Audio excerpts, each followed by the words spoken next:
Buenas tardes. Bueno, buenas tardes. A ver si- ahí está. Buenas tardes. Estamos aquí nuevamente en el ciclo, en el quinto encuentro del ciclo de actualización y formación permanente para docentes de educación artística. Una alegría compartir el espacio con todas y todas ustedes. En esta oportunidad vamos a trabajar con la exposición de Paula Fernández, o el compartir del conocimiento de Paula Fernández, y los graduados José Luis Britos y Francisco Sortino, ambos graduados de la facultad. El título de la clase, del encuentro de hoy, es Docencias situadas, procedimientos y derivas de la creación artística. Paula Fernández, directora, actriz, docente de la UNICEN, colega, amiga, una inquieta investigadora, perteneciente al GIAPA, al Grupo de Investigación a través de la Práctica Artística.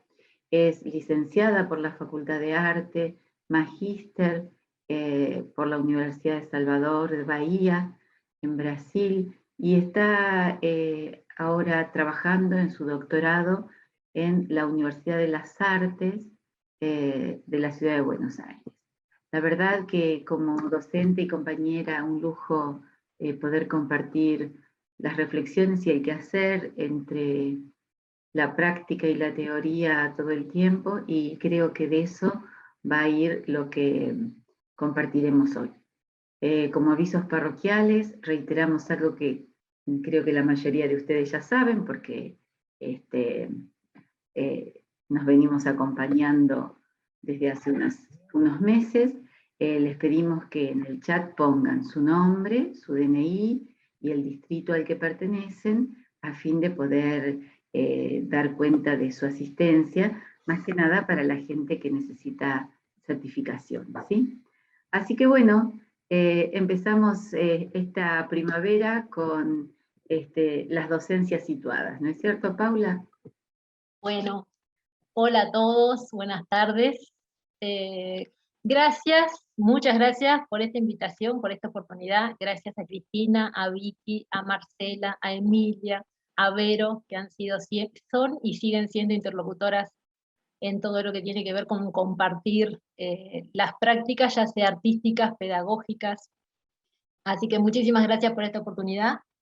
La verdad que otra vez me pusieron en un aprieto. Lo mío no son los soliloquios, digo, me cuesta mucho pensar cómo hacer un recorte para poder compartir algo, pero bueno, me gusta ese desafío, así que bueno, lo que quiero compartir hoy con ustedes es parte de un procedimiento que es mucho más amplio, que trabajo, que uso en la cátedra de dirección teatral. Yo trabajo en dos cátedras en la Facultad de Arte, en una en el quinto año con Vicky, que es seminario de investigación, y otra en el cuarto año de la carrera con Gaby González, que es dirección. En esa materia lo que hacemos es proponer una introducción a la práctica de la dirección para chicos, estudiantes, chicos y chicas, que generalmente no tienen experiencia previa en ese rol. Entonces, la materia sirve como introducción a ese rol específico. Pero más allá del rol específico, a mí lo que me interesaba compartir hoy es la posibilidad de pensar este procedimiento al que estoy llamando deriva creadora, para otros roles, como puede ser el de actor, el de escenógrafo, digamos, ver qué otras posibilidades puede tener. Entonces lo que me interesaba, más que compartir cuestiones puntuales del trabajo que hacemos dentro del aula, es compartir un poco como el detrás de escena o el andamiaje teórico que tiene este procedimiento, porque ese andamiaje en realidad de lo que está hablando o con lo que está dialogando son con cuestiones básicas a los procesos de creación y al fenómeno de la creación en sí mismo. Entonces un poco eso es lo que me propuse compartir hoy. Lo pensé en tres momentos que prometo que no van a ser muy extensos, ya lo hablamos con los graduados.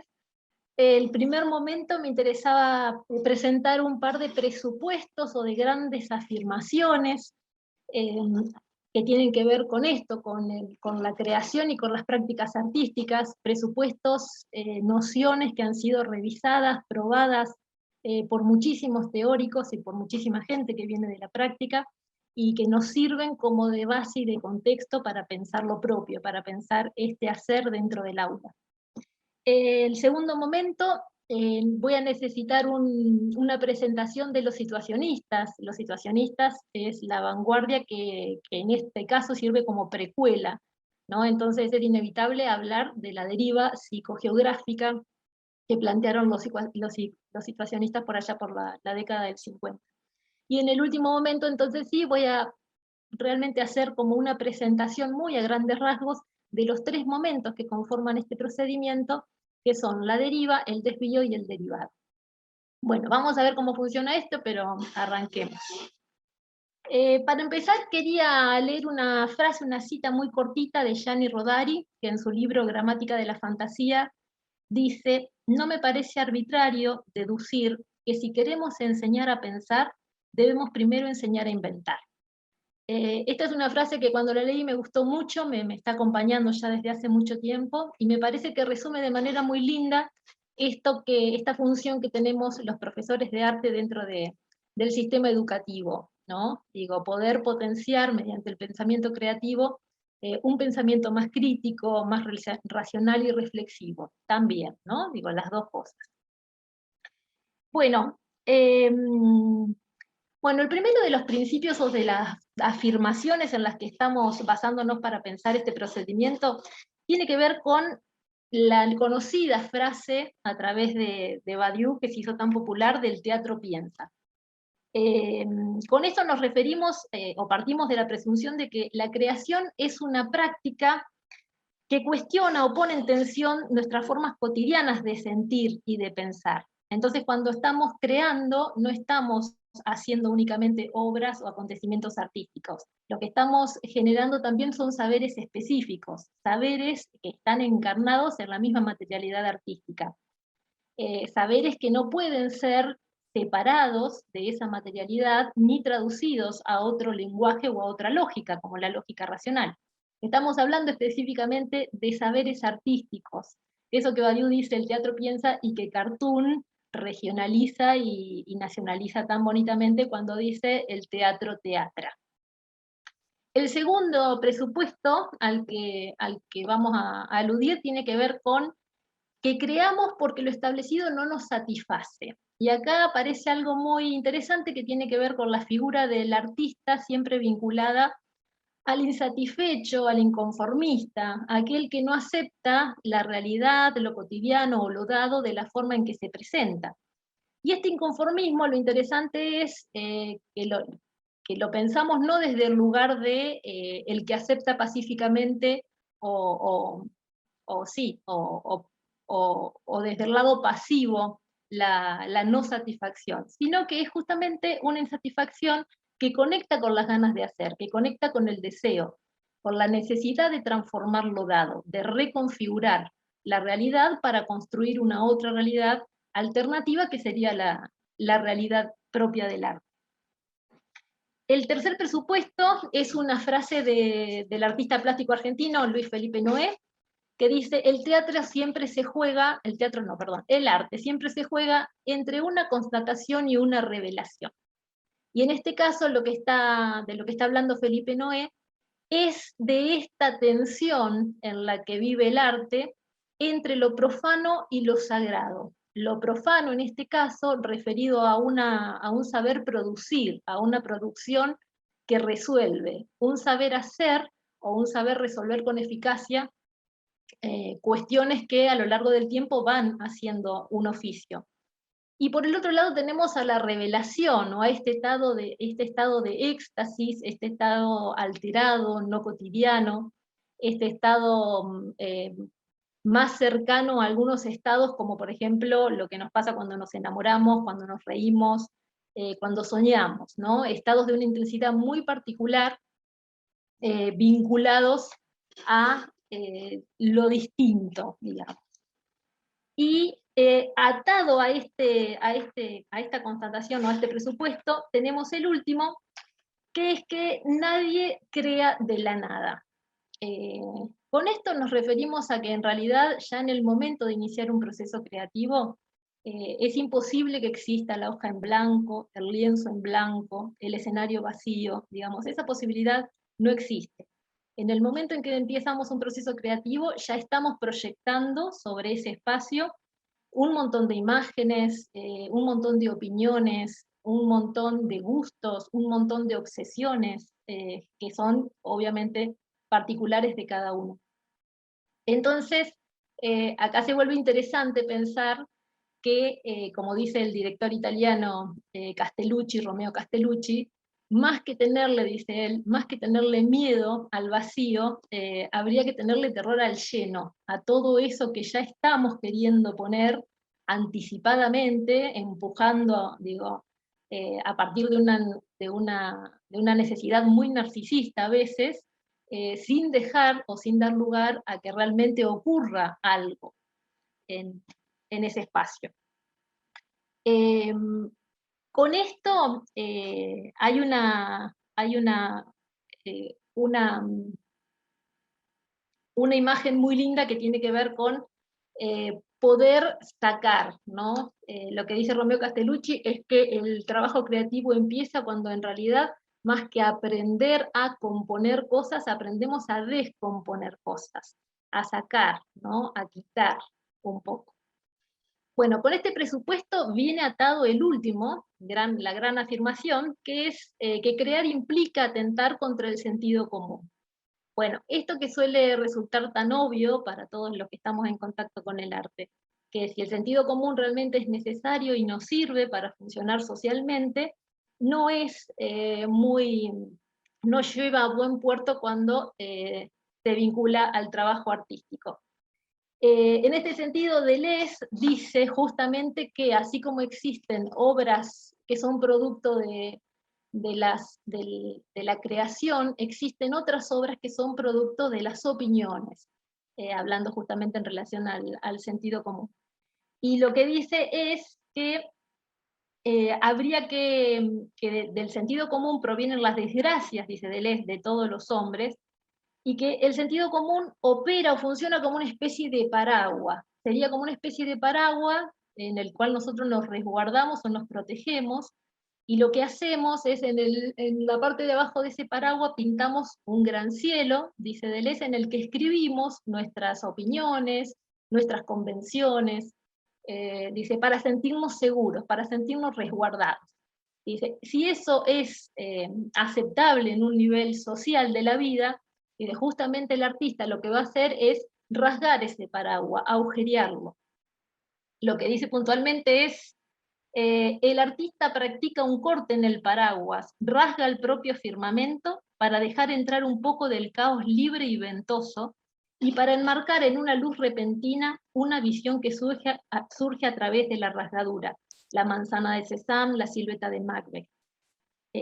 Justamente la función de los artistas es ver y hacer ver lo que no nos es posible percibir naturalmente. Bueno, otra vez la idea de la revelación, de la profecía, del rasgar para dejar entrar un poco del caos ventoso, un poco esta idea de poder ceder el control de la lógica que rige en lo cotidiano para entrar en una otra lógica de despliegue, que es la del conocimiento, la de los saberes artísticos. En el mismo sentido que Deleuze habla se opone al sentido común, se va a sumar Berzon en su libro Imagen y Materia. En ese libro lo que va a hacer Berzon es argumentar contra el sentido común, y lo que dice es que el problema del sentido común es que justamente es que ya está sobrecargado, está demasiado sobrecargado de imágenes, de opiniones, y que justamente lo que hace con toda esa sobrecarga es impedir que nuestras percepciones fluyan. O sea, más que fluir, lo que hacen es obstaculizarlas. Y en ese obstaculizar, lo que él propone es oponerle al sentido común un otro sentido. Él lo va a llamar el buen sentido, o el buen sentir.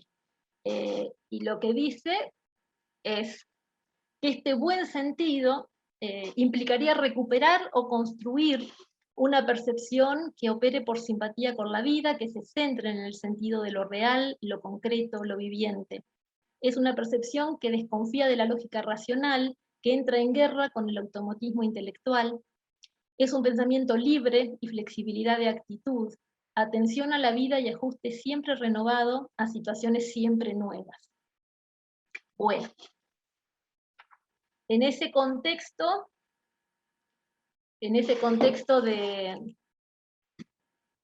de opiniones y de afirmaciones y de presupuestos, yo elegí de varios, digamos, estos 5 que me parece que son los que mejor dan cuenta del diálogo que queremos establecer o del punto de vista desde el cual vamos a pensar el procedimiento deriva. Y antes de entrar entonces con el segundo punto, que es la presentación de la deriva según la vieron y la vivieron los situacionistas, me interesaba hacer un pequeño paréntesis. Voy a dejar de compartir. ¿Está? Un pequeño paréntesis y pedirles a los que tengan ganas, a cada uno, que utilicen el chat. Esto no nos va a llevar ni mucho tiempo ni mucho esfuerzo. Y que escriban en ese chat la primera imagen, la primera asociación que se les venga a la cabeza en relación a la palabra deriva. No vale googlear. Y realmente vale lo primero que se les cruce por la cabeza, sea una imagen, sea lo que sea. Digo, no hay que pensarlo mucho. Bueno, viene lindo. A ver.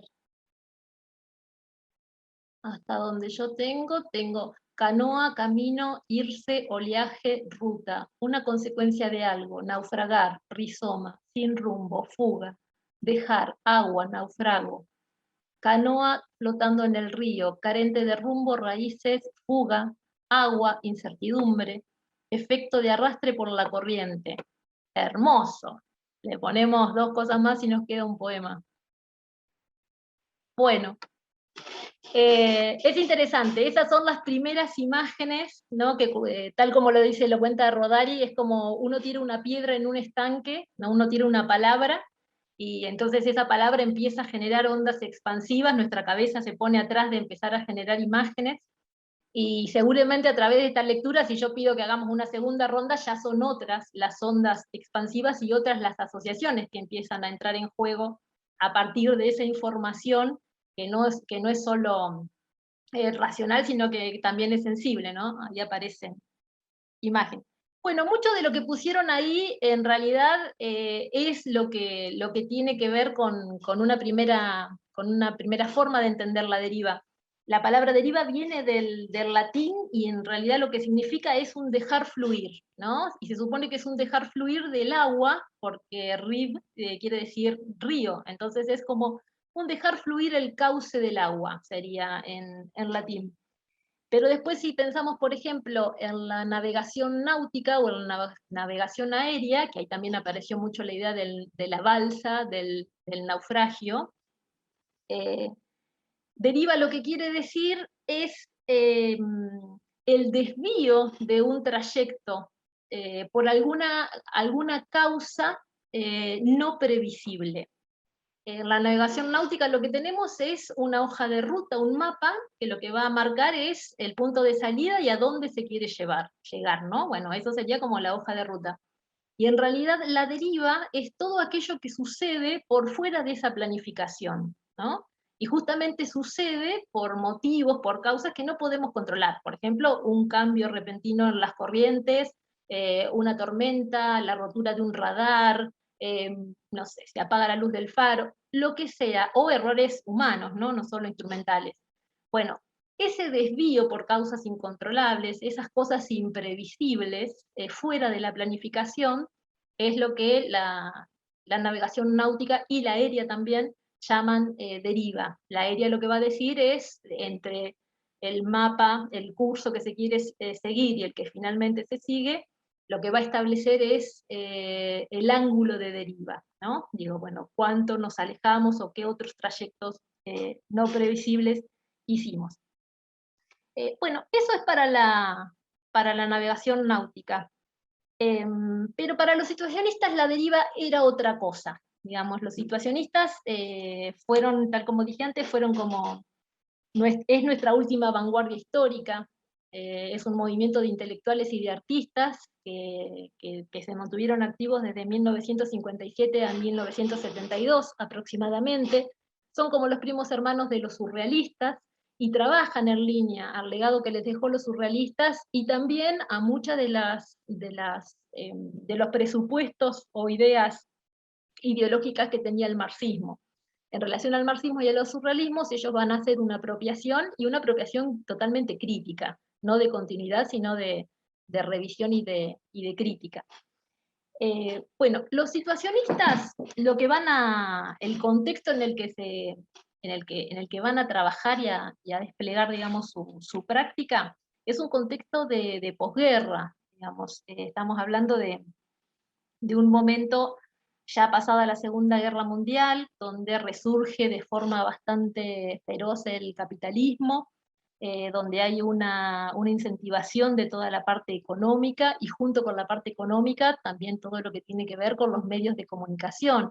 Un momento de la vida en el que la radio, la tele, la gráfica, las publicidades urbanas empiezan a tener como mucha presencia y mucha incidencia en la vida de las personas.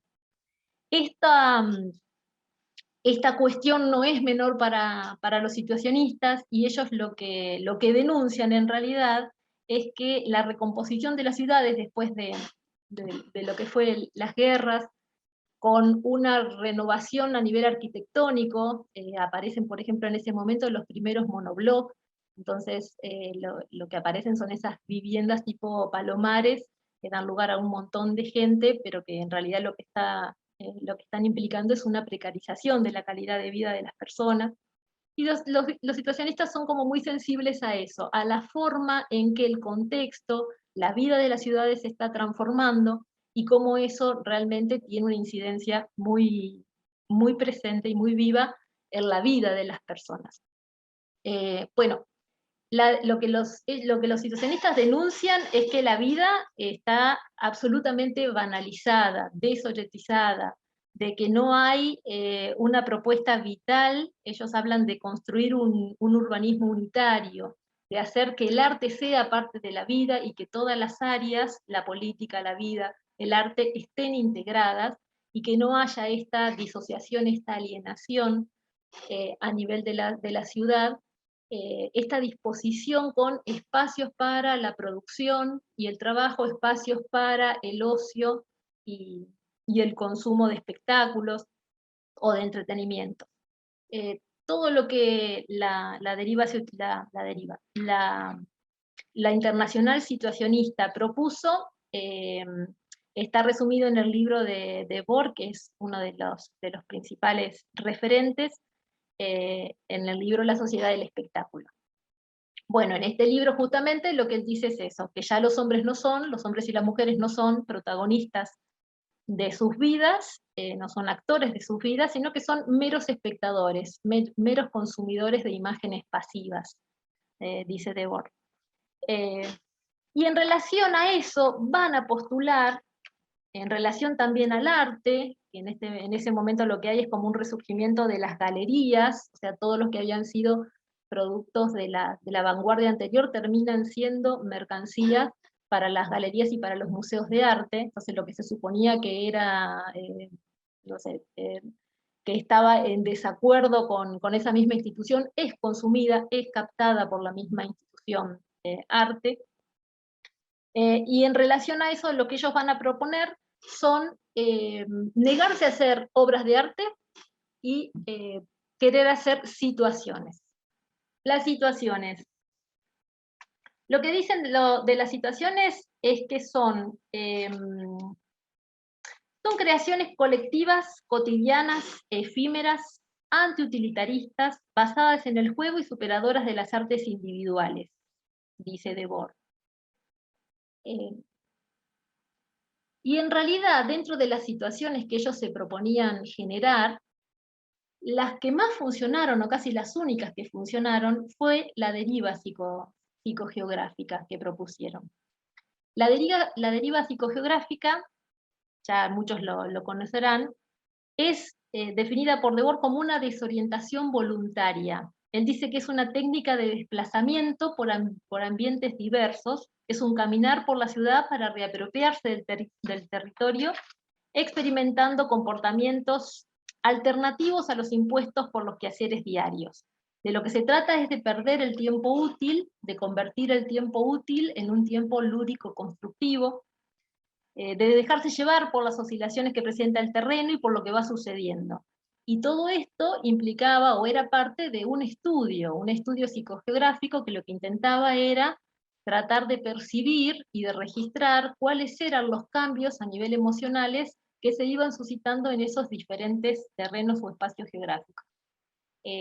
Todas estas variantes a nivel emocional y psicológico que los derivadores o derivantes experimentaban en esas trayectorias o en esos desplazamientos, van a ser después graficados en estas mapas que lo que hacen es recomponer de alguna forma, transfigurar el mapa original de la ciudad de París y armarlo de acuerdo a las fluctuaciones emocionales que iban sintiendo. Fluctuaciones en términos de rechazo, atracción, bienestar, placer, de los distintos lugares por los que iban caminando. Y una tercera noción que me interesa y que tomar para pensar el procedimiento es la noción de desvío. Esta noción no tiene que ver con un desvío geográfico, tal como sucedía con la náutica o con la navegación aérea, sino que es un desvío en relación a la producción o a la intervención de obras de arte, principalmente. El desvío funciona tomando elementos preexistentes y colocando esos elementos preexistentes, que pueden ser imágenes, pueden ser textos, en obras que son generalmente obras que están legitimadas por el sistema social hegemónico o por el sistema cultural hegemónico de ese momento. Entonces, de esta manera, esta es una forma, por ejemplo, uno de los desvíos es intervenir, acá lo que dice las letras o el texto que dicen es la vanguardia no se rinde, intervenir retratos, obras de autores, y como vemos es casi un acto de vandalismo, ¿no? Si se quiere.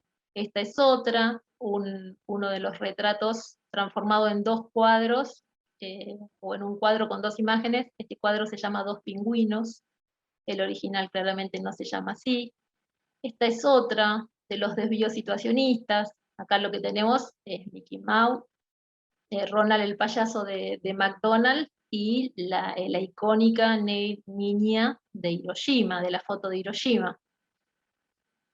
Esta es otra, que esto es un recorte de una publicidad de época intervenida con el texto que dice: mis pensamientos fueron reemplazados por imágenes en movimiento. Bien. Estas tres nociones a mí me interesa reapropiármelas para pensar un procedimiento que tiene que ver con la creación escénica. Entonces, lo que me interesa tomar, por ejemplo, de la noción de situación que proponen los situacionistas, es poder pensar, ya sea el espacio de aula, pero principalmente el espacio de los ensayos, como una situación. ¿Qué quiere decir esto? Tratar de prevalecer o de darle más importancia al mismo proceso, al hacer, al experimentar, al vivenciar cosas, que al generar o producir obra o acontecimientos artísticos. Es una noción muy sencilla, pero que a la hora de trabajar con chicos que no tienen, con alumnas y alumnos que no tienen experiencias, se vuelve vital, porque entre la falta de experiencia y el querer ya, digamos, poder constatar algo, se despierta muchísima ansiedad. Entonces es todo un trabajo ponernos a trabajar en función de vivenciar cosas y poder entender que en realidad para crear algo no es necesario que se les ocurra algo, sino que algo tiene que ocurrir con ellos, algo les tiene que ocurrir a ellos para que eso pueda suceder. Y por otro lado, después voy a tomar la noción de desvío para pensar un movimiento dentro de la deriva creadora. Bien, entonces ahora sí vamos a hablar muy resumidamente de los 3 momentos que componen la deriva creadora. A mí me interesa pensar a la deriva creadora en comparación a los situacionistas. Digo, si los situacionistas pensaban la deriva psicogeográfica como un desplazamiento por la geografía, a mí me va a interesar pensar a la deriva creadora como una peregrinación o un desplazamiento por la superficie de la materia. ¿Qué quiere decir esto? Que todo el procedimiento se va a basar en la indagación sensorial. La indagación sensorial quiere decir pensar y actuar sobre todo desde un lugar donde prevalece la experimentación. Y acá el experimentar lo estamos tomando por la literalidad de lo que la palabra significa, que significa ampliar el perímetro, ¿no? Digo, poder ampliar el perímetro de nuestras propias convenciones, poder ampliar el perímetro de nuestras propias vivencias, en todo caso. Bien, el primer momento de la deriva está dedicado al acopio de materiales sensibles. ¿Qué quiere decir esto? Que vamos a partir de una gran pregunta, y acá cuando estamos hablando de materiales sensibles, estamos hablando de imágenes sensibles, no solo imágenes a partir de lo que vemos, sino se sobreentiende de imágenes auditivas, olfativas, táctiles y demás. Esas son las imágenes sensibles que vamos a empezar a indagar para poder hacer un acopio. Pero la pregunta inicial que da pie a toda esta búsqueda es muy sencilla pero muy fundamental. La pregunta es, ¿qué te conmueve? O sea, no nos va a interesar preguntar qué sabes, sino básicamente qué te conmueve. Estamos hablando de una materialidad que se quiere significar, o por ahí no sé, un interés personal a partir del cual se quiere crear algo. Digo, independientemente de cuál sea el punto de partida, la pregunta que va a poner o que va a activar todo el procedimiento es ¿qué te conmueve? Y ahí sí,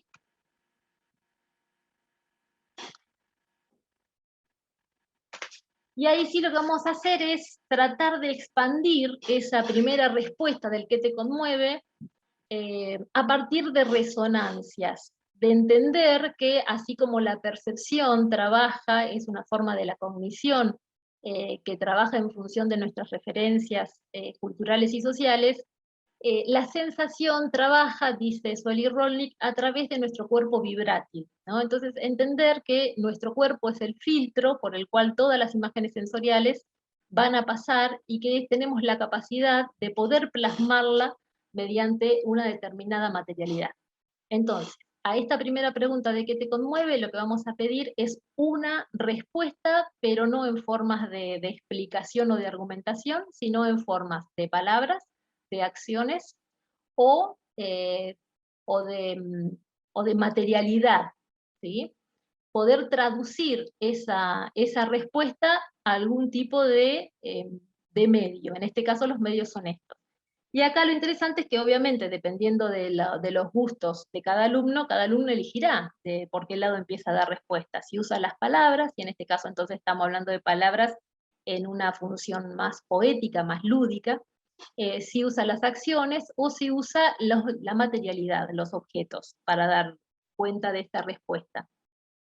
A esa primera respuesta, en términos de los medios que hayan elegidos, las vamos a seguir indagando. Entonces la pregunta que continúa es, bueno, eso que fue expresado en términos de palabras de esta forma, ¿cómo puede ser plasmada en términos, por ejemplo, de sonidos? Entonces entramos en el juego de las transducciones, de las transverberaciones, de las materialidades, de esta capacidad de poder plasmar imágenes sensibles, pero sobre todo entramos en el juego del movimiento, que es como lo más interesante o lo principal, de empezar a entender que cada cosa que hacemos, digamos, va decantando un determinado sentido, digamos, nuestras elecciones, nuestras construcciones no son ingenuas, están cargadas de un sentido, y ese sentido empieza a componer capas Sobre esas capas, una vez que tenemos mucho acopio, uno de los principios con los que trabajamos esta primer parte del procedimiento tiene que ver con la diversidad, con lo mucho, con lo múltiple y lo diverso, ¿no? Barba dice justamente que si el pragmatismo de la vida cotidiana se resuelve haciendo fácil lo difícil, eso no aplicaría para el arte, que en el arte se trata de hacer difícil lo difícil. Entonces justamente lo que intentamos es eso, en cada nueva resonancia, ir atrás de cómo podemos complejizar, profundizar esa construcción sensible, y ahí entonces vamos a hablar ya de dispositivos más grandes. Ahora ya no vamos a trabajar en función de palabras por un lado, acciones por un lado y materialidad por el otro, sino que vamos a empezar a componer dispositivos donde intervienen los tres medios. Todo esto lleva a una primera etapa de indagación, que es bastante larga en la medida en que se puede y depende de los grupos, obviamente. Y tenemos un segundo momento, que acá tampoco es que tenemos un segundo momento porque tiene que acontecer, en cada uno acontece de manera distinta y en el momento en que sucede. El segundo momento es el desvío. Cuando hablamos del desvío estamos hablando de un choque, una colisión de todo eso que ya teníamos acopiado con algo que es del orden de lo divergente. Puede ser una imagen, puede ser un objeto, puede ser un gesto. Es algo que encontré que es del orden de lo divergente, y lo encontré, digamos, ya sea causal o premeditadamente, digo, puede aparecer o lo puedo ir a buscar, puedo forzar también un desvío. En esa colisión, en ese choque con lo divergente, lo que pasa es que todo el sentido del material que tenía copiado empieza a funcionar, obviamente, en una nueva dirección. El desvío sirve para eso, para poder potenciar direcciones, no tanto para cristalizar significados, sino para potenciar direcciones de búsqueda, de posibilidades artísticas y creativas. Este desvío va a tener que resolverse a lo largo del tiempo que lleve resolverse. No tenemos forma de saber tampoco esto cuánto dura cada uno de los momentos. Pero sí va a dar lugar, digamos, a lo que después es el tercer momento, que es el derivado. El derivado funciona cuando ya se pasa de estas hipótesis de juego que estuve probando, todo lo que estuve probando en el segundo momento, que es el desvío, paso de las hipótesis de juego a unas hipótesis de representación, que quiere decir que ya no estoy atrás de la búsqueda, la prueba, sino que ya estoy haciendo un trabajo de composición de todo ese material que fui acopiando a lo largo del proceso creativo.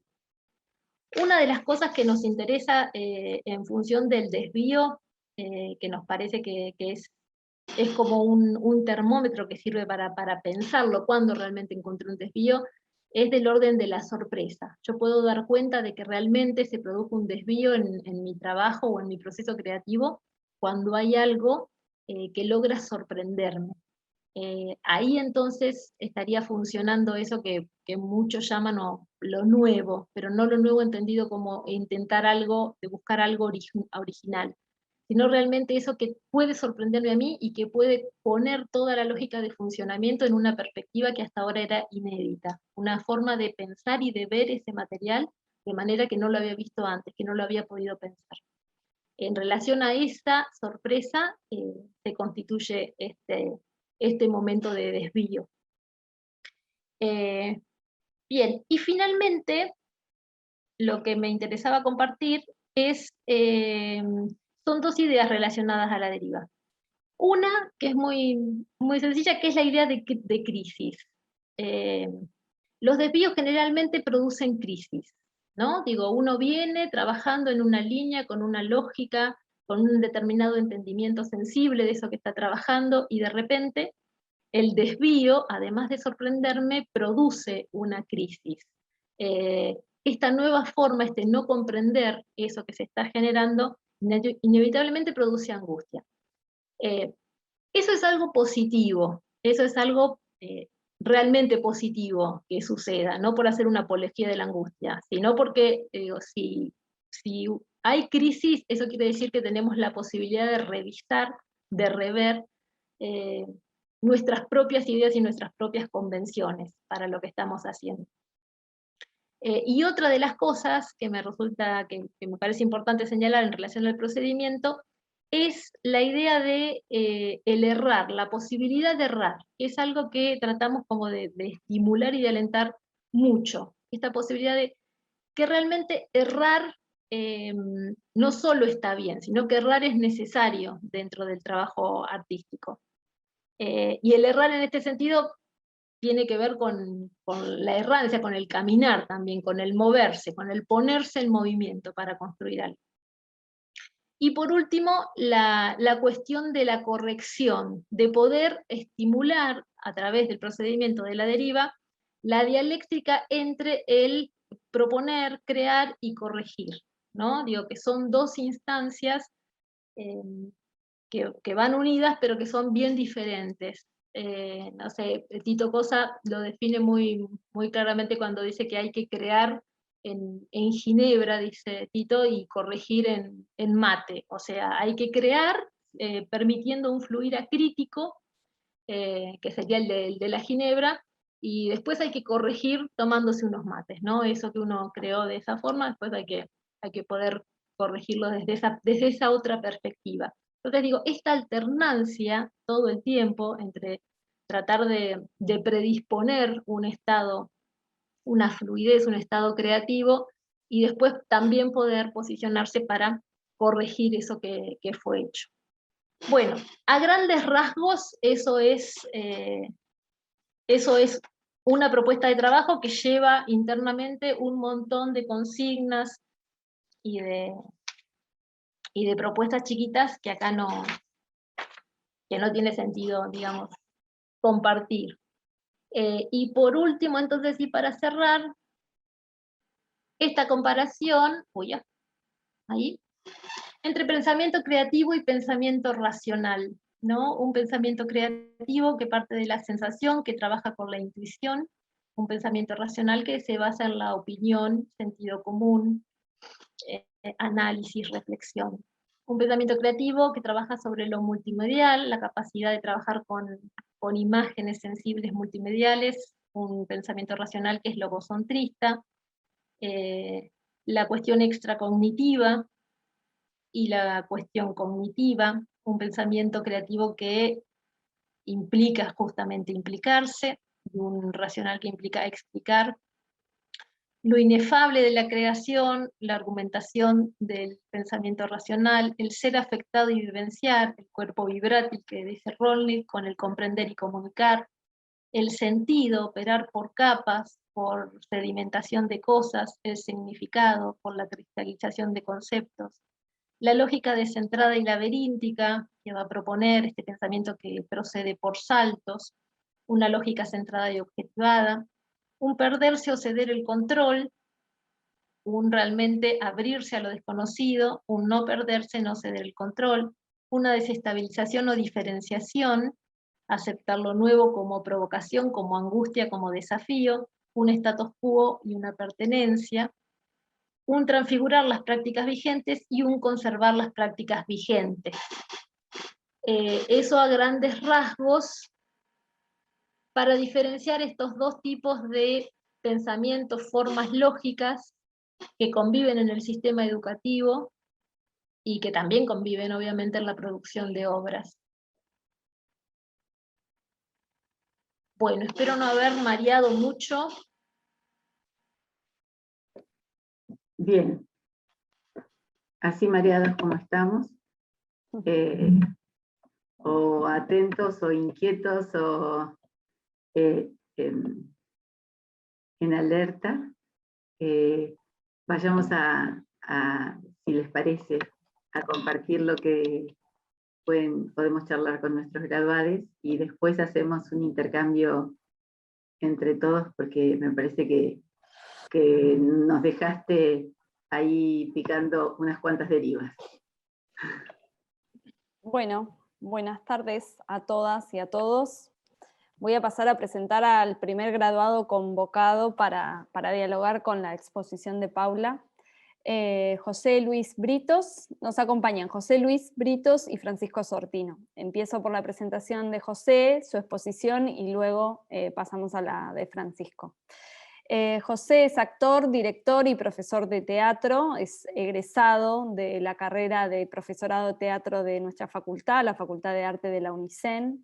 Realizó perfeccionamiento, entre otros, con Carlos Gandolfo, Freddy Virgolini, César Brie, Paco Jiménez, Ricardo Bartiz, Cristina Moreira, Marcelo Savignone, Alfredo Iriarte, Jorge Dubati, Renato Ferracini y Mauricio Cartum. Actualmente cursa la maestría en teatro con mención en actuación en la Facultad de Arte de la UNICEN. Como docente se ha desempeñado en diversas instituciones públicas y privadas dictando talleres de teatro para diferentes edades. También es docente de la Cátedra de Actuación 1 en la Escuela Municipal de Arte Dramático Angelina Pagano. Desde el año 2002 dicta el curso de formación actoral con Freddy Virgolini y Pablo Marchini en 4 Elementos, espacio teatral, donde además se desempeña como parte del equipo de gestión. También forma parte de la comisión directiva de ATRA, que es la Asociación de Trabajadores del Teatro de la Región Atlántica. José, muchísimas gracias por acercarnos tu experiencia, por compartirla. Así que te damos la palabra para que compartas tu parte de tu trayectoria.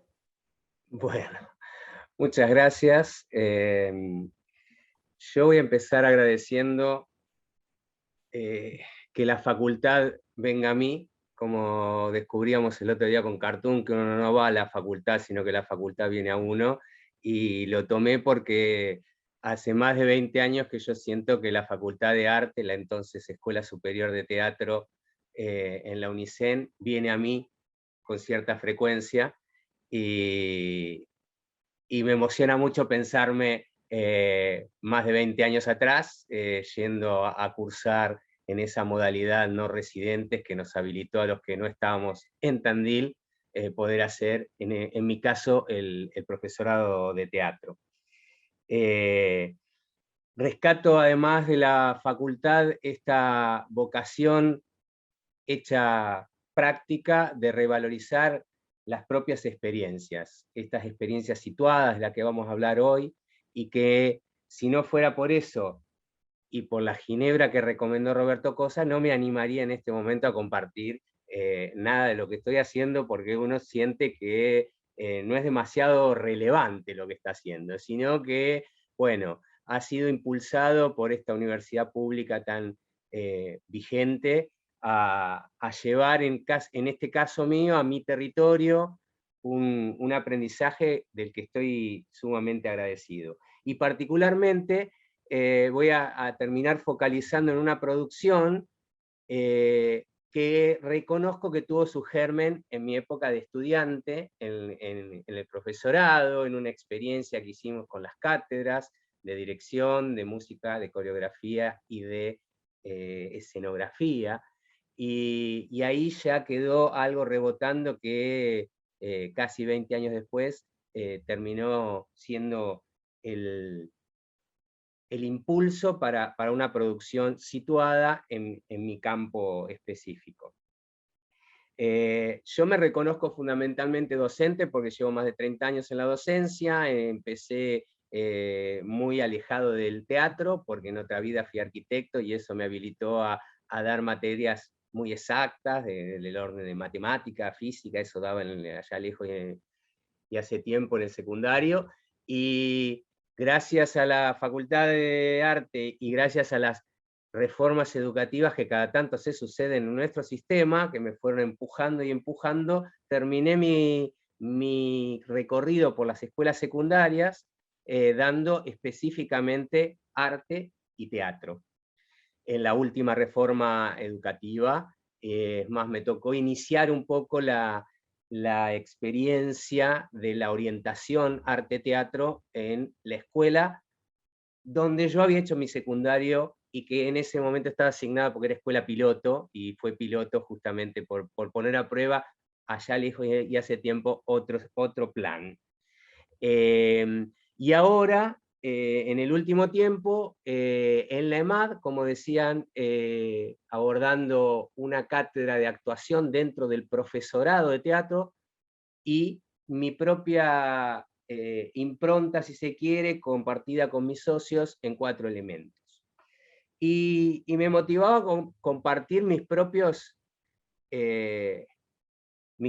crisis y mis propias angustias, de las que hablaba recién Paula, que se dan en el orden de lo creativo, cuando uno está en un proceso produciendo teatralidad, y también se da en la docencia. Yo la he vivido siempre así, de una forma de permanente crisis, de permanente angustia, de permanente insatisfacción, y repensándose en la medida en que uno puede intervenir dentro de dispositivos pedagógicos donde uno a veces tiene más o menos injerencia. Y en ese sentido, mi práctica actual está focalizada a ser docente de una materia dentro de un profesorado de nivel terciario en la Escuela Municipal de Arte Dramático, escuela que tiene más de 40 años en Mar del Plata, de nivel terciario, y que otorga 2 títulos de acuerdo a las carreras, la Tecnicatura en Actuación y o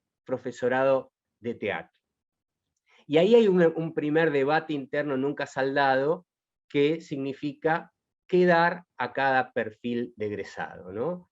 La escuela tiene una fuerte tradición de formación actoral, porque nació así, y recién con la ley federal se reconvirtió también y abrió la segunda carrera.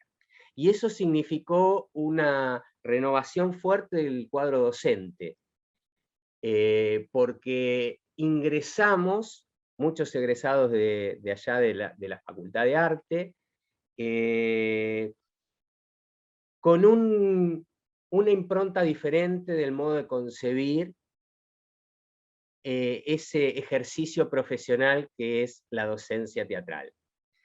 Y digo esto porque una parte de la crisis que atravesó la escuela fue ver jubilarse a los viejos referentes que le habían dado inicio y que le habían fortalecido y le habían dado el lugar que ocupa dentro del campo teatral en Mar del Plata, única institución que da títulos oficiales, etcétera, etcétera, y que venían de una vasta experiencia en el campo de lo teatral, pero con una discutible experiencia en el campo de la reflexión de la pedagogía, ¿no?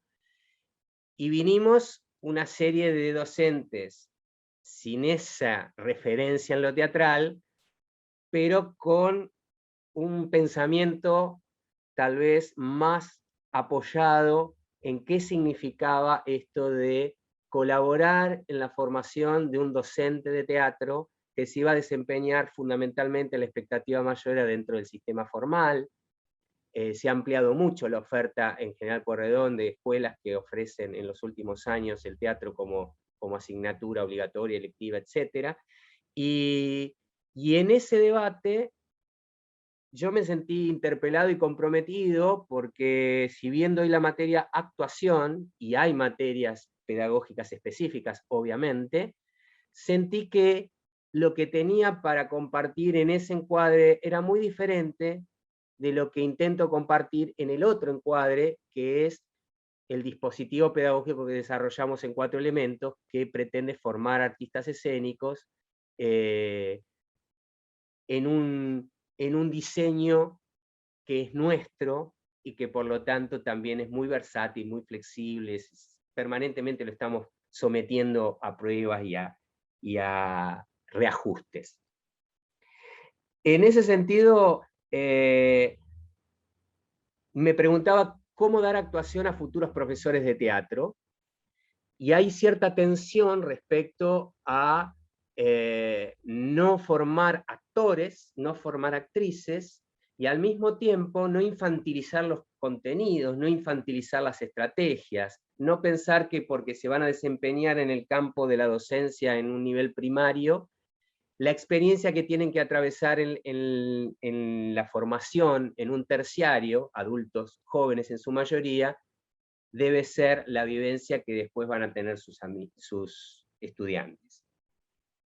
Entonces, por un lado, me siento parte de un diseño en el cual no participé, en ese dispositivo pedagógico, que viene bastante estructurado, como es en el sistema formal en general, y obviamente sin desconocer que ese docente tiene que dominar saberes específicos de lo teatral, me pareció necesario contribuir también desde la materia actuación a problematizar esa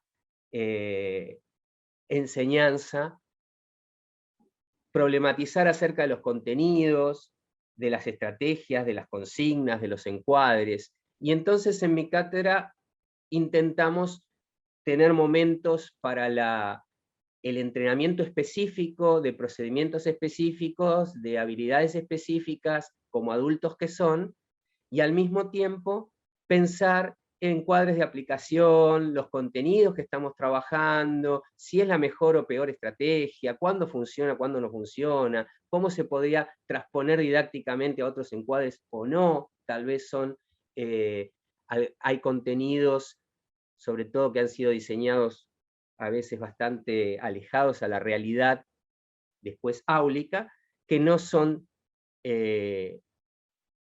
tan fácilmente trasladables a otros encuadres. Otra cuestión que me parece vital es encuadrar teóricamente el contenido que se está trabajando, cosa que tal vez en la formación no lo hacemos, en la formación teatral específica, e inclusive la posibilidad de construir teoría también desde el aula. Y en ese sentido también propiciamos la escritura, las bitácoras, los registros, que nos permiten no solo la experiencia, sino pensar la experiencia, digamos, ¿no? Volver críticamente sobre lo que se ha estado trabajando de modo más vivencial. Que también significa una instancia de verificación, ¿no? No es solo formarse desde la experiencia, sino también de la reflexión. ¿Qué sería si no la experiencia, sino la reflexión del hacer, ¿no? Me pregunto en ese sentido. Cuando comparo este desarrollo o esta forma de asumir el rol docente en ese encuadre con el de 4 elementos, digo, ahí me marco o me paro frente a un dispositivo pedagógico en el cual yo me sentí involucrado en su propio diseño, desde el comienzo. Nosotros hemos venido dando un curso de formación actoral de larga duración, de 3 años con opción a un cuarto, después voy a hacer alguna referencia a ese cuarto año, donde hemos podido consensuar, más o menos, para eso se ha convertido en un gran territorio de disputas, ese dispositivo pedagógico, entre los docentes que en cierto modo lo conducimos y docentes que han sido convocados también para complementar aquello que creemos necesario que debe tener dentro de nuestro recorte, de nuestras posibilidades, un actor o una actriz en el contexto de Mar del Plata. Yo, a fuerza de ser sintético, obvié caracterizar lo que es Mar del Plata, para hablar de una docencia situada también, ¿no? Pero Mar del Plata reúne, entre otras características, muchos de ustedes la conocen, pero viene bien refrescarlo, ser una ciudad absolutamente atravesada, desde el punto de vista de lo teatral, por una temporalidad, una estacionalidad muy marcada, que nos habla de 2 meses frente a los otros 10, 2 meses de una hiperactividad, y otros 10 meses de un largo letargo que poco a poco se va revirtiendo.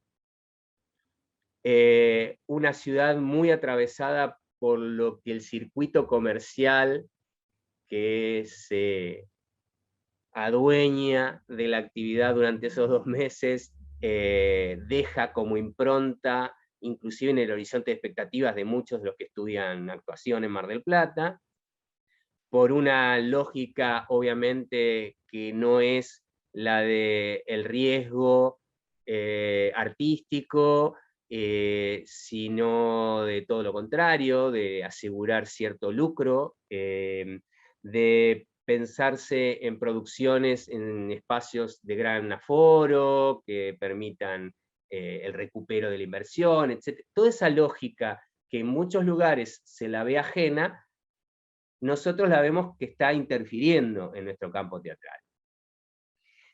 Al día de hoy yo podría decir, revisando los últimos años, que Mar del Plata poco a poco se va sacudiendo de esa carga y va encontrando una relativa autonomía frente al campo teatral porteño y lo que emana desde ahí, y sobre todo ese impacto que genera la temporada.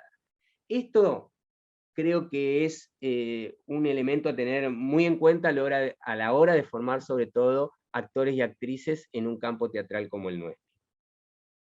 Nosotros proponemos una formación de largo plazo, pensada fundamentalmente para el teatro y para el teatro independiente, que es el que en los últimos años ha empujado fuertemente la actividad en una ciudad como Mar del Plata, que cuesta enormemente producir y sostener los espectáculos. Esto parece un lamento boliviano, pero es realmente así, es difícil, y que con el tiempo se ha ido consolidando, y cada vez más hemos, sobre todo, logrado llegar a una fidelidad de público, que era lo más difícil de lograr en Mar del Plata. Es decir, la opción del teatro independiente era solamente de familiares, amigos, y aquel que no tenía plata para llegar al teatro comercial. Hoy cada vez vemos más el público que busca el teatro independiente como una opción político, ideológica, artística, estética, etc.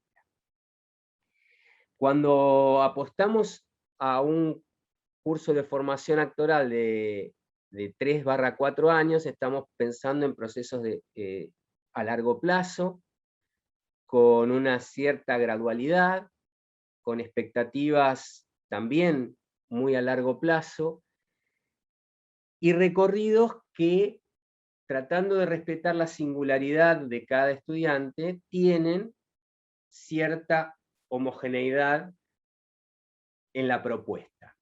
Y eso también nos hizo crisis hace unos años, diría en la prepandemia, y hay algo de mi propia necesidad de romper con ese dispositivo e intentar otros posibles que tengan que ver más con lo rizomático. Yo mencionaba recién la palabra, en vez de procesos lineales y progresivos, pensar que también puede haber procesos que se van dando de una manera más entrecruzada, donde la estructura sea más flexible, donde no le demos a todos los estudiantes lo mismo, y que esto también esté desde la posibilidad de que sea la o el estudiante quien elija el recorrido a hacer.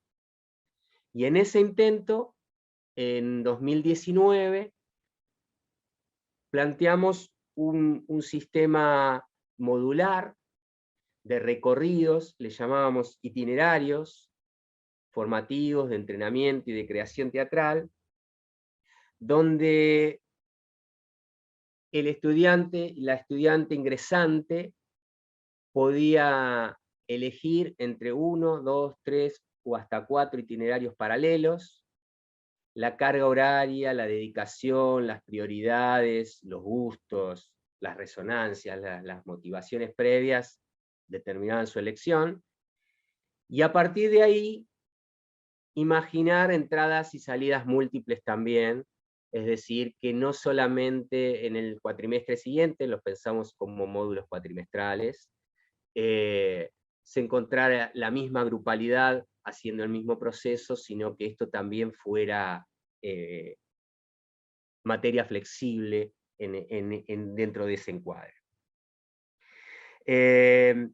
Claramente cualquier dispositivo pedagógico requiere no solo de ajustes, sino de evaluaciones periódicas y de revisiones periódicas, que la pandemia tal vez no nos permitió. ¿No? En 2020, cuando íbamos al segundo año, bueno, ya sabemos que pasaron cosas y nos tuvimos que guardar, y 2021 nos pasó más o menos lo mismo, y lanzamos la propuesta en marzo, y antes de arrancar otra vez tuvimos que suspenderla. Así que estamos en ese proceso de verificar en la práctica supuestos que venimos manejando respecto a un dispositivo pedagógico diferente al que veníamos implementando durante los años anteriores.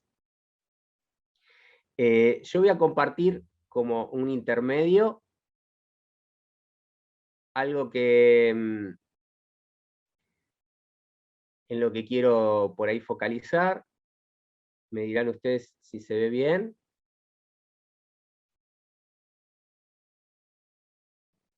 Se ve bien, José, sí. ¿Y se escucha? ¡Socorro! ¡Se han comido la ternera! ¡Te arrancaré los ojos por mi candela verde! Buen día, señor. Lo esperábamos con impaciencia. Siéntese. Buenos días, señora. ¿Pero dónde está el padre Moore? Aquí estoy, aquí es...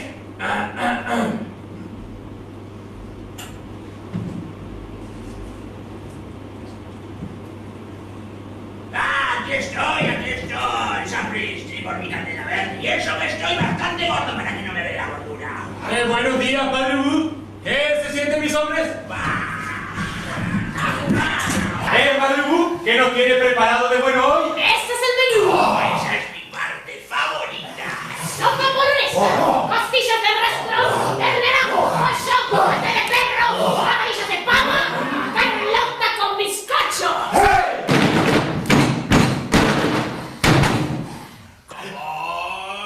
¡Eso es todo!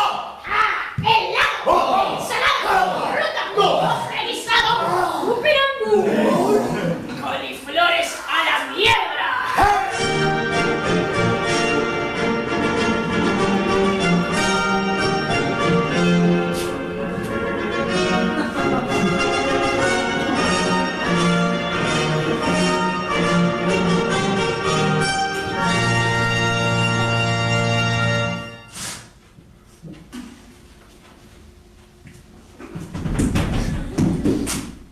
¡Oh, no! ¡Yo no he sido! ¡Han sido Bordura y la madre Bú! ¿Qué te ocurre, padre Bú? ¡Ha bebido demasiado! Ay, como yo esta mañana. Ah, sí, estoy borracho. Es que he bebido demasiado vino de Francia. Padre Bú, pretendo recompensar tus numerosos servicios como capitán de dragones y te hago copia de San Domingo. ¡Oh, rey Wenceslao! No sé cómo agradecerle. Yo le diré, guerra, y a esta señal que ustedes os arrojarán sobre él. Sí, y en cuanto muera, tomará su cetro y su corona. Y yo correré con mis hombres en persecución de la familia real. Y te encargo especialmente al jovencillo mugrelao. No tienes nada por qué temer, madre mía.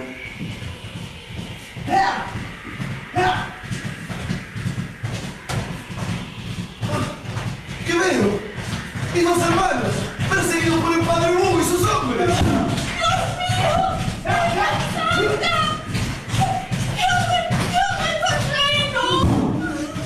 ¡Monson! ¡Todo el ejército sigue al padre Hugo! ¡El rey ya no existe! ¡Horror! ¡Socorro!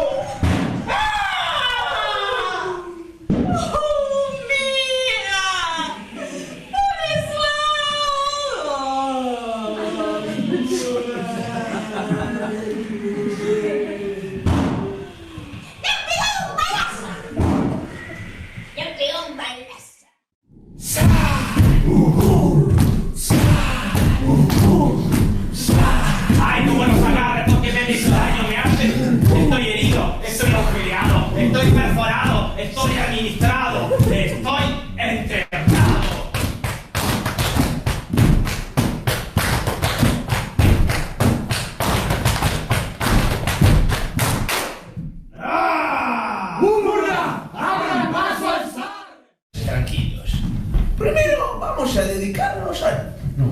¿Cómo nada más que vino mi familia? Señores, se abre la sesión. Bueno, me injurias, Madrubu. Voy a cortarte en pedazos.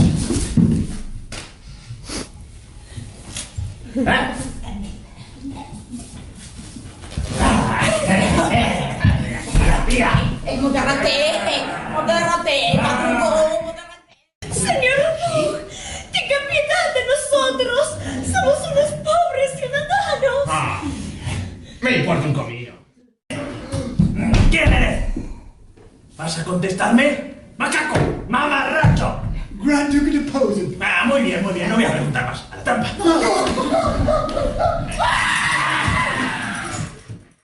¡Gusano como un nardo! ¡Toma, retiro, tapón! ¡Puercón, pelón, isca! ¡Bribón, putachón, algodón!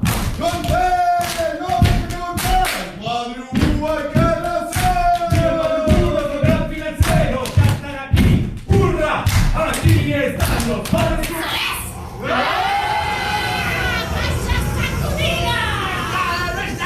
Acabamos de lograr por el pago del Señor y ahora nuestro noble navío avanza a toda velocidad por las oscuras horas del Mar del Norte. Al feroz e inhospitalario que baña las costas de un país llamado Germania, denominado así porque todos sus habitantes son primos hermanos. ¡A eso le llamo yo erudición! Dicen que ese país es considerablemente...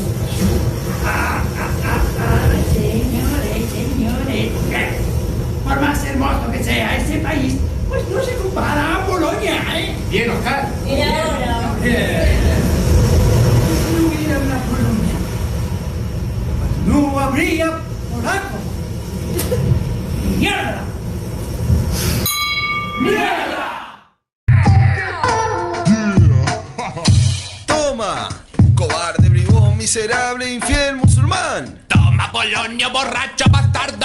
Cerdo, tártaro, charlatán. Cucaracha, mojardón, saboyano como un nardo. Toma, vendido, capón. Puercón, felón, histrión. Bribón, porcachón, almohadón. ¡Golpeen! ¡No dejen de golpear! ¡Al Padre Ubu hay que arrasar! ¡Viva Padre Ubu, nuestro gran financiero! ¡Ya están aquí! ¡Hurra! Aquí están los padres Ubus.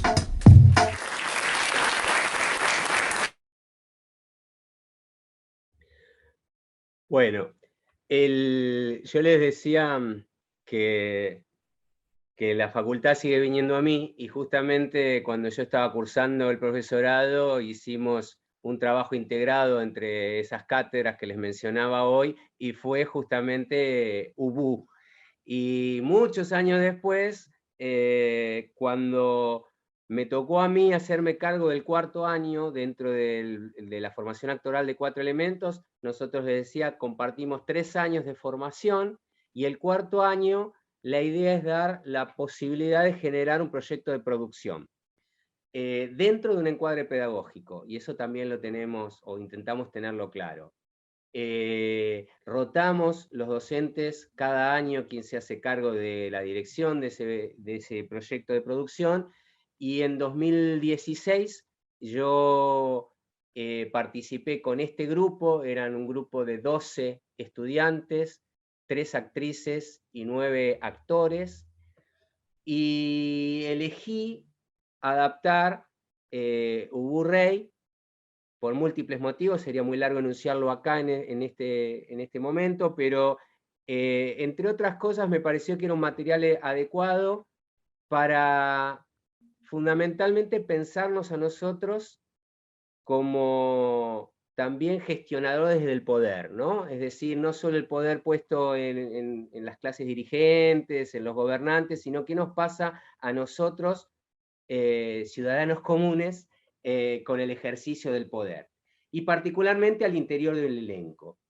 Entonces, nuestra versión, si tenía algo de propuesta atípica, es que el personaje de Padre Ubu lo desempeñaron los 9 actores, y el personaje de Madre Ubu lo desempeñaron las 3 actrices, rotativamente dentro de la puesta, y esto obedeció también, entiendo yo, a razones éticas, porque me parecía que en el encuadre pedagógico evitar los protagonismos consolidados y democratizar la participación de todas y todos los integrantes del grupo, también habla de nuestros posicionamientos políticos, de nuestros supuestos pedagógicos. Es decir, entiendo que cada decisión que íbamos tomando,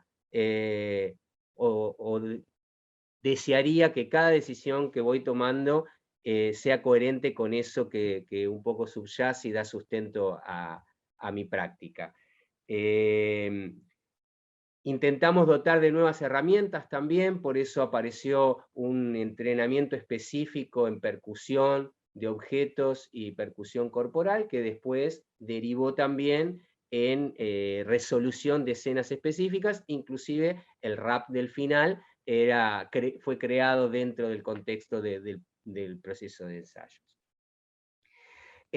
Con esto digo, abonar a un dispositivo pedagógico o a otro no habla de una decisión de que uno sea bueno o el otro sea malo. Me parece que cada proceso tiene sus fortalezas y sus debilidades. En el sistema de módulos, en el sistema más rizomático, menos lineal, tal vez este tipo de procesos de producción no se pueden llevar adelante y uno tiene que saber que está dispuesto a resignar también.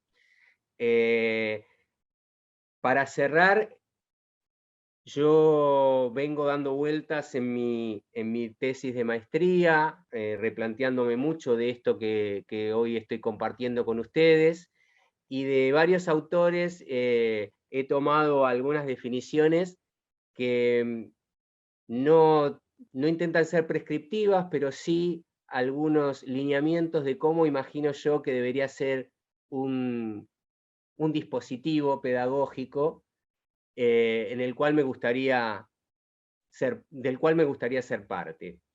Y lo leo para ser más rápido, digo, diseñar su funcionamiento interno donde la linealidad no sea la lógica predominante, sino que habilite un abanico de recorridos posibles, pensado en sus articulaciones como propuesta global, caminos distintos dentro de un mismo encuadre, atendiendo a las necesidades heterogéneas de formación, ofreciendo devenires múltiples que se combinan, se sitúan en un contexto, e intenten dar respuesta a expectativas disímiles y abrir líneas de profundización diversas.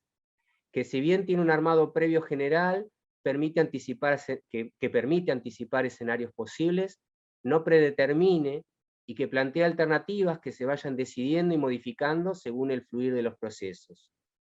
Que privilegie lo nómade por sobre lo anclado, lo rizomático por sobre lo enraizado. Que articule elementos que se disponen como constantes desde el inicio, presupuestos de tiempo, espacio, personas, enfoques teóricos, herramientas técnicas, entre otros, y sobre cuya base fluyen procesos, se despliegan juegos dinámicos abiertos. Que ponga en crisis jerarquías dadas y asumidas acríticamente. Que se construya desde el análisis de la demanda subjetiva y del conjunto. Que se conciba como un espacio de libertad para transitar, para dar lugar a los procesos personales, a la dinámica grupal, a lo imprevisible, a lo inesperado, a lo que acontece.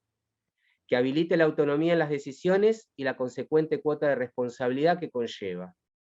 Que desaliente por igual el individualismo excluyente como el colectivismo homogeneizador, dos maneras de anulación de la singularidad.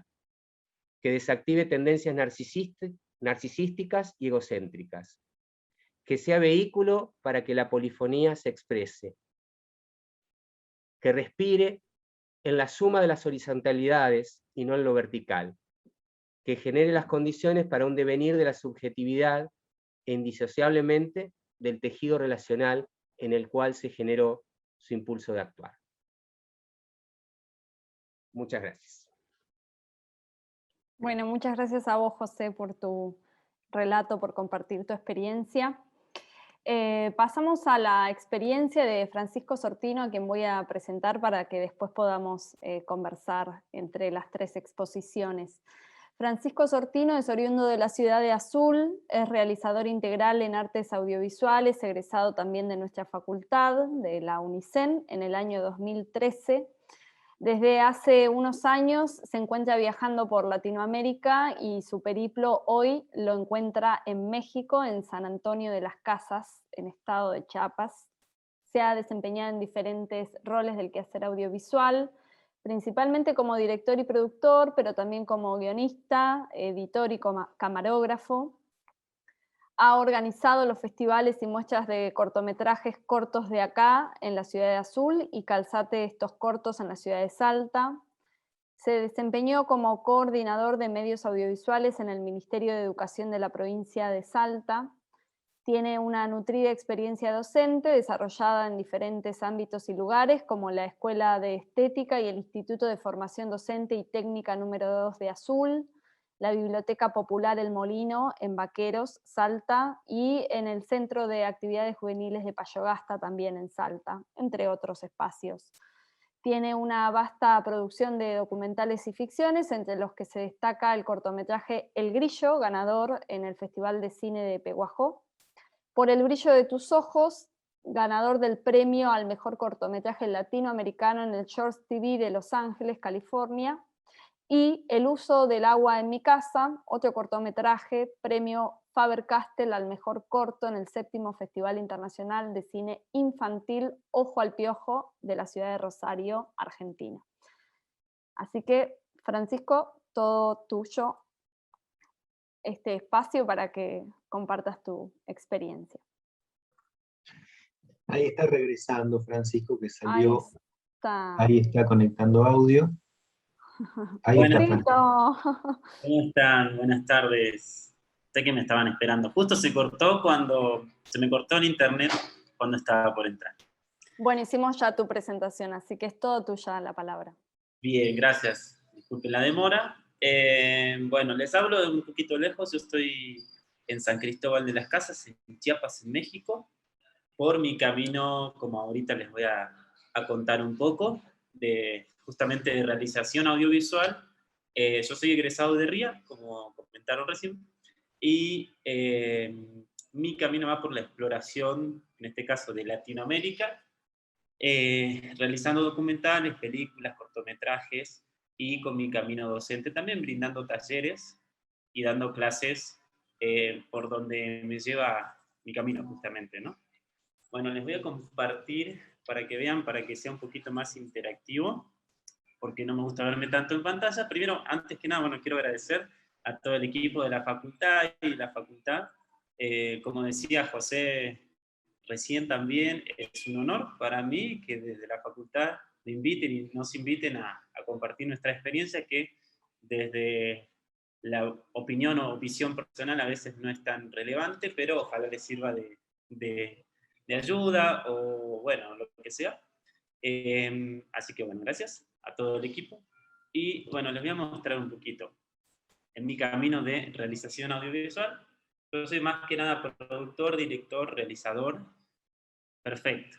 Bueno, como mi camino de productor y director, anduve por muchos lugares.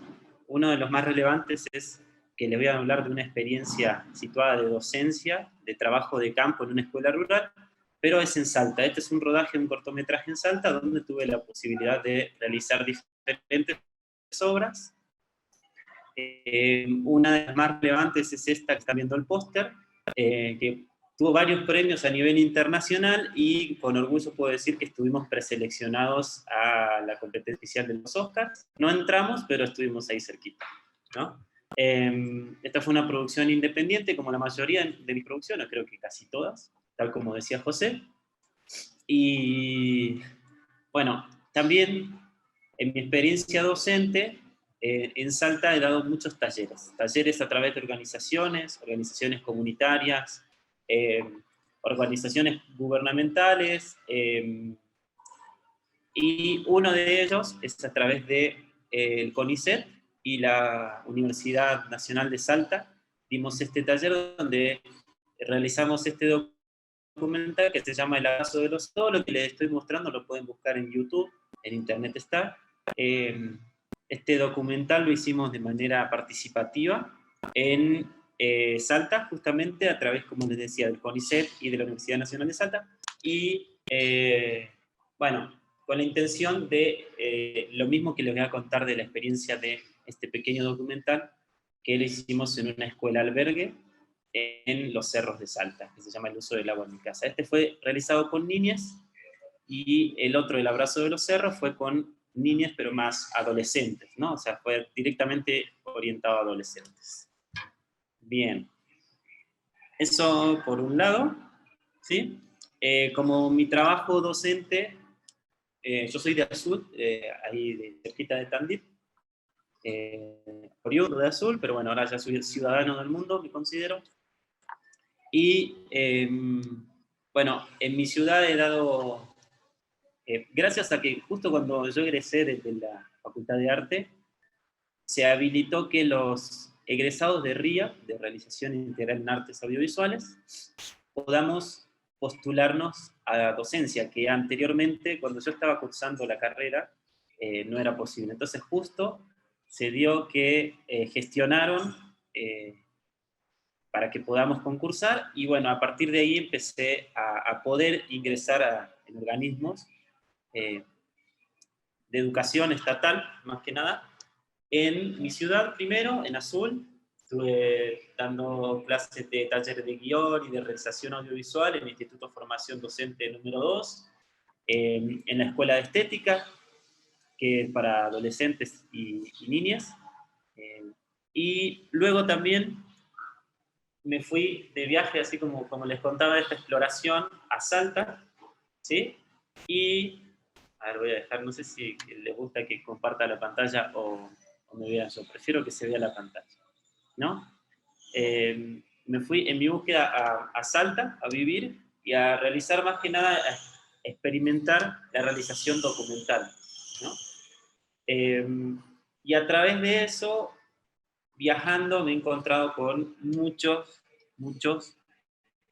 tipos de historias y de necesidades de contar historias diferentes, ¿no? A través de problemáticas sociales, medioambientales que estaban aconteciendo.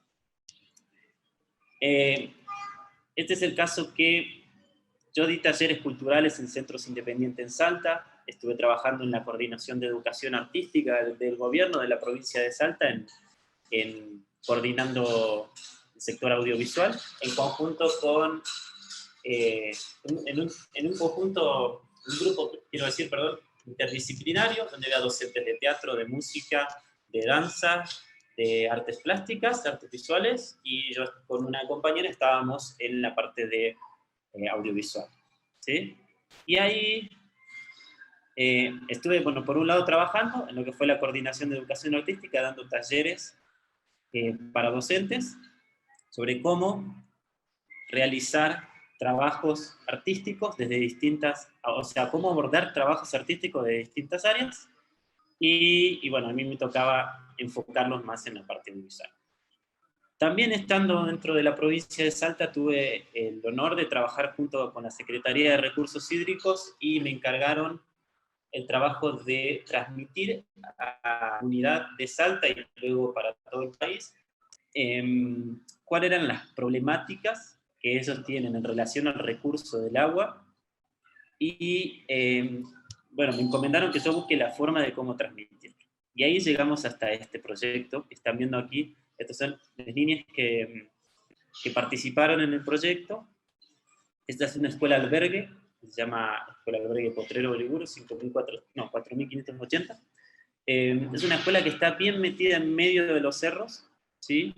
Y lo que fue la intención de la Secretaría de Recursos Hídricos era mostrar cómo estos niños tienen la complejidad de abastecerse del recurso de agua, ¿no?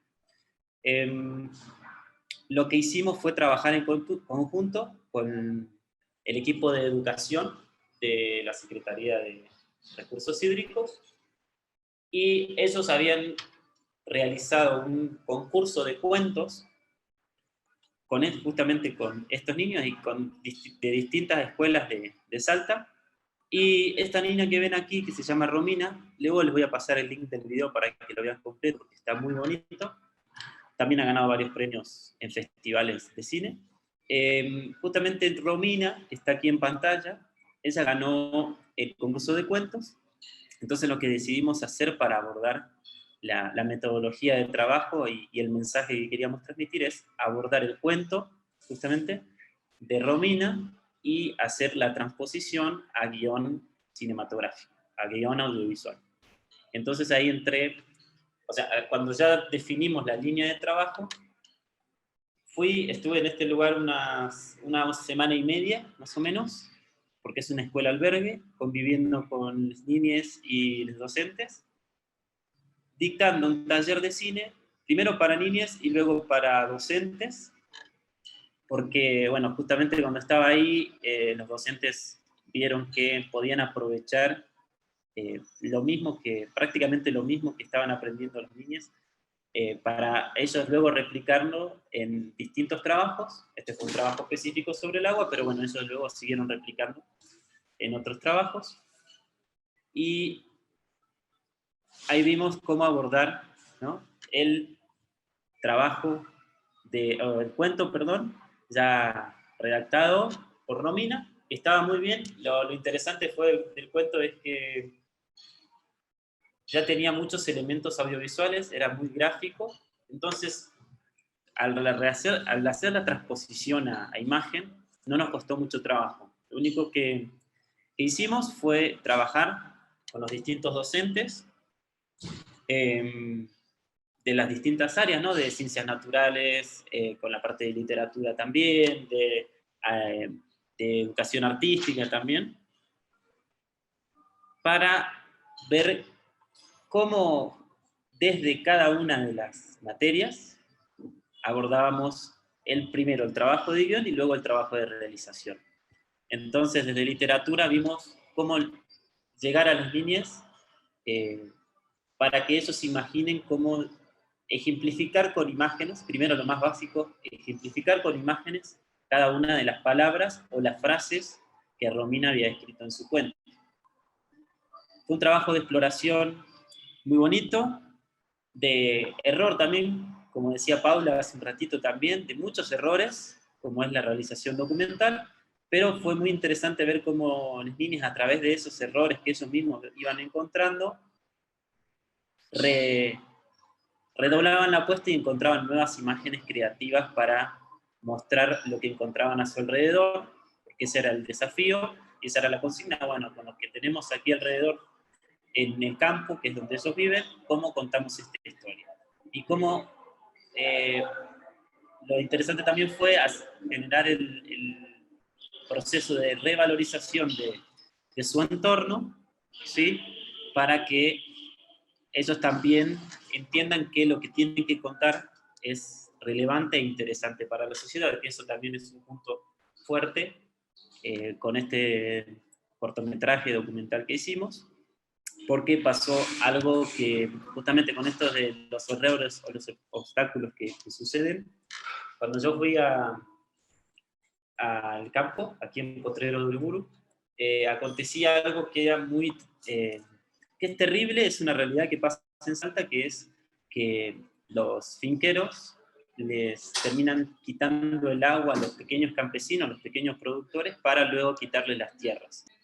Entonces eso estaba sucediendo con la familia esa que se ve ahí de fondo en el video. Si pueden ver aquí, ¿no? No sé si se ve el mouse. Esa pequeña casita, realmente el cuento no tenían agua por la época de ellos, pero en este caso no tenían agua porque un finquero se los había quitado. Entonces, redoblamos un poco la apuesta del documental y más allá de ser un documental expositivo, se transformó en expositivo y en una situación un poco más de reclamo y casi de protesta, ¿no? Entonces, los chicos denuncian de una forma leve porque fue a través... Bueno, mientras vemos si Fran puede volver, agradecemos, hay muchísima gente de distintos lugares, Esther que anda por ahí, que nos acompaña seguido, de distintas ciudades de la provincia de Buenos Aires, también de Aquí Entre estoy otra Ríos. vez. Ah, Hola, muy hola. bien. Ahí va. Y bueno, lo que sirvió el documental fue para que justamente primero a la familia de Romina, que es de donde se centra la historia, les devuelvan el recurso del agua y que en la zona, por lo menos por un tiempo, se detuvo esta agresión de los finqueros, ¿no? Entonces fue muy interesante ver cómo se transformó la experiencia audiovisual y documental en algo real y concreto para la comunidad. Que bueno, muchas veces pasa y a veces no pasa y queda solo en la obra creativa artística, ¿no? También les ganaron un premio en un festival de Rosario, entonces también ellos pudieron ver cómo el trabajo que habían hecho, que a veces no se sabe mucho, ¿no? Cuando uno está haciendo un trabajo con niñas o adolescentes, bueno, y a mí me ha pasado mucho encontrarme con eso, con trabajo audiovisual, que no se sabe qué, por ahí no saben para qué lo están haciendo más la obra, ¿no? Como el por qué. Entonces... En la conexión, no, ya está. No, ahí salió. Bueno, pasemos a la puesta en común y prometemos compartir el podcast, claro. Ah, ahí estás, bueno. Está compleja la conexión. Ahí tenés el micrófono. Sí, avancemos si quieren, así no les hago perder tiempo y no pasamos... No, lo que yo comentaba es que a la brevedad vamos a sacar el podcast donde vos ponés en común toda tu experiencia, así que bueno, en todo caso, ahí se completa un poco tu relato. Dale, sí, les voy a compartir aquí el link del cortometraje para que lo vean. Sí. Pero bueno, igual no me falta mucho para cerrar, pero esa era un poco la experiencia del docente, igual no sé si me fui por las ramas o no. Pero bueno, sí, avancemos antes de que se me corte de vuelta. Bueno, decíamos, si quieren compartir alguna pregunta, alguna duda, alguna reflexión en torno a las experiencias que esta ocasión. Yo les voy a compartir aquí el link en el sector de chat de este cortometraje, para que lo puedan ver. Lo bonito también fue que trabajamos de forma interdisciplinaria, como les decía, con el equipo de educación artística y la docente de música de las niñas, y van a escuchar que tiene una identidad muy particular el cortometraje porque cantan coplas, que es algo que ellos realizan de manera muy cotidiana, para ejemplificar sus problemas, sus sensaciones, sus emociones. Entonces van a ver que tiene una impronta muy, muy característica el cortometraje. Y eso lo logramos también como viendo cuáles eran las experiencias cotidianas que tenían en el lugar y las clases justamente, cómo se desarrollaban cada una de las clases, y eso tratamos de aunarlo al cortometraje. Que si tienen, creo que son 9 minutos en total, lo pueden ver. No se los muestro todo ahora por todo lo que está pasando, que tampoco se los iba a mostrar porque quizás era muy tedioso, pero luego lo pueden disfrutar y escucharlo bien y con buena calidad desde sus casas, ¿no? Anda bien el enlace, ya conecta perfecto, así que quédate tranquilo que lo vamos a poder ver. Qué bueno, qué bueno. Según entendí, levantó la mano Esther. No sé si levantó la mano para irse. Sí, para saludar. Sí, eso. Ese abrazo me tengo que retirar. Bueno, no sé si alguien más quiere agregar algo, si no podemos dar por finalizado el encuentro. Bueno, agradecer muchísimo la participación de Paula, de José, de Fran y de todos y todas las que estamos aquí. La verdad que es un gusto escuchar iba a decir, pero lo voy a decir, total, hay cosas que las digo. Para Cristina y para mí, fundamentalmente, desde Paula en adelante, todos han sido estudiantes, alumnos nuestros, y es una alegría ver que el desarrollo del arte y los desarrollos profesionales de cada uno y cada una realmente se ven altamente nutridos por sus propias prácticas docentes y artísticas. Creo que este planteo de deriva que hacía Paula desde el inicio, con sus nodos de crisis y sus posibilidades de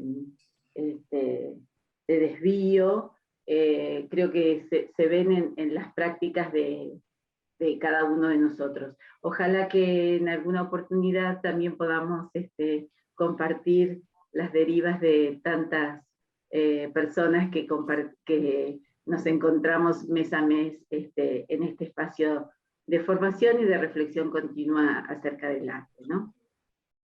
Así que eso, agradecer muchísimo. Gracias. Sí, Cris.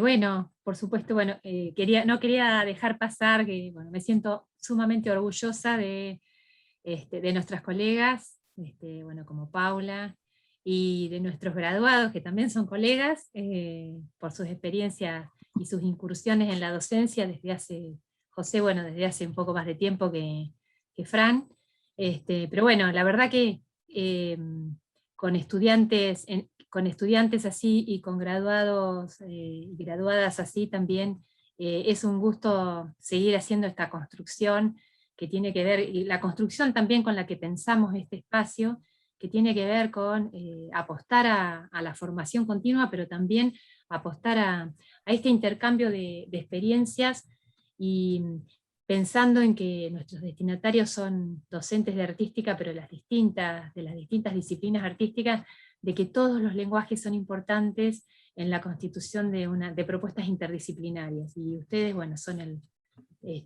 caso, o son los casos. Así que, bueno, más que orgullosa de ustedes.